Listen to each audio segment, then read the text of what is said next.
Now we widen it out here in this book, and let me begin reading now with Exodus chapter 2, verse 1.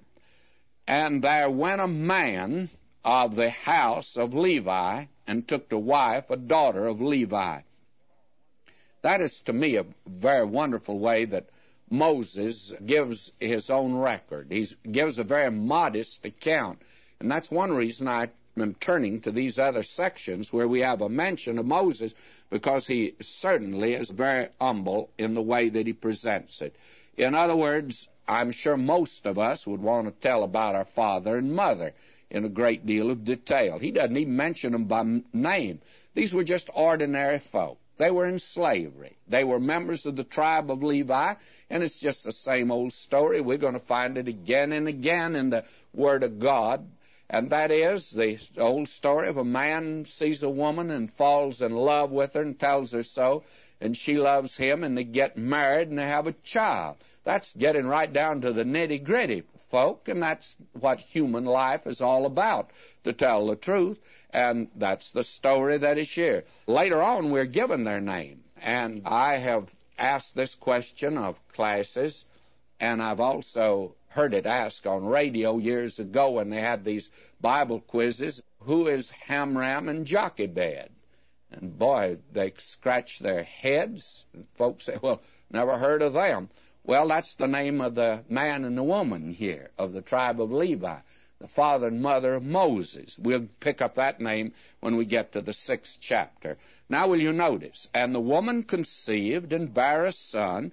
When she saw that he was a goodly child, she hid him 3 months. Now that's all it's said about him. He was a good, healthy child. That's all Moses is saying here.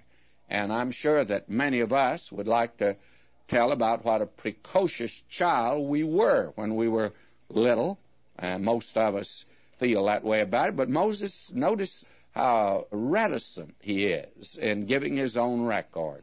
Verse 3, and when she could not longer hide him, she took for him an ark of bulrushes, daubed it with slime and with pitch, put the child therein, and she laid it in the flags by the river's bank. There are several things that we need to comment about here. I think the first thing that's quite evident is that he was not only a good, healthy child, he had a good set of lungs. And they could hide him at first, but there came the day when little Moses could really scream at the top of his voice. And what a contrast that is to him later on when he pleads to the Lord that he can't speak, for the Lord. And I'm afraid a great many of us were good at crying as a baby, but we don't do so well today for the Lord. Well, she has to do something about it now. May I say that there are a lot of pious folk today that would have done it different than Jochebed did it. I think that some of these folk today would have said, well, we're just going to trust the Lord.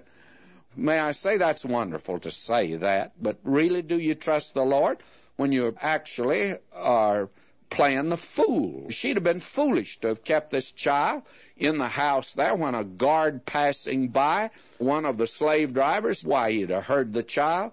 It had been absurd. Well, somebody I know would come forth and say, well, that the child wouldn't cry when the slave driver went by. How do you know? May I say to you, faith is not a leap in the dark, as I heard a liberal say years ago. If it's a leap in the dark, don't make the leap, friends. God asks you to believe that which is good and solid, and He's never asked you to do anything foolish. When you believe God, friends, and not some silly type of circumstance. God expects us to use our good old consecrated gumption. We need a lot of good religious gumption today. And she does a sensible thing. She makes a little ark, and she puts Moses in it. This woman now is acting in a sensible way, and that's an evidence she's trusting God. Now, not only that, and his sister stood afar off to wit what would be done to him. So she puts the little sister down there. Now again, she could have put him down there and said, oh, I trust the Lord, I'll just let him go on. I remember that a mother that I talked to about her son years ago. Well, may I say that the boy's been in prison since then. And I told her what I thought that she ought to do. And she said, well, she didn't feel like that was trusting the Lord. Well, what she did is very foolish. It wasn't really trusting the Lord. Let's be very careful. This pious nonsense today is not trusting the Lord at all. Now, she could put him down there in the bulrushes and said, oh, I just leave him there in the hands of the Lord. But she just happened to put Miriam, his sister, his eldest sister, to watch over him down there.